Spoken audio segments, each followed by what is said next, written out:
classroom management. Now, for me to be a successful educator, I guess for everyone to be a successful educator, they at some point have to learn how to manage their classroom.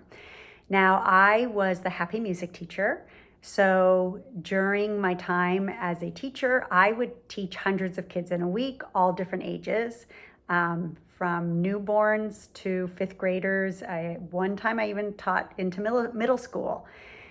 And I would only have students for maybe 45 minutes to, at the max, an hour and a half.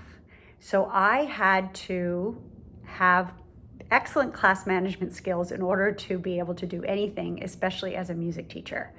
So what I would have to do at the beginning of every single class is, first of all, I'd have to know my students, which of course, if you are a teacher in the classroom, you do get to know your students. I just had to get to know all the students.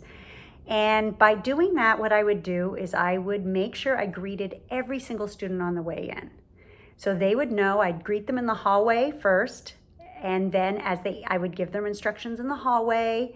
I would make sure I'd smile and look at them in the eye. And then I would have them enter my classroom. They'd know exactly what to do. And then we would start with an exercise that would calm them down, especially I would get them after recess or after lunch or before they were ready to go home at the end of the day. And we would do an exercise or usually a song or a movement activity that would help them calm themselves down.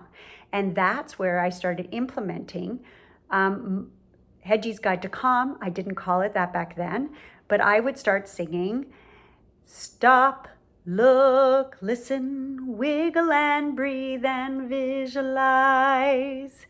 And then they would just follow me, and over a period of time, they would learn what that meant.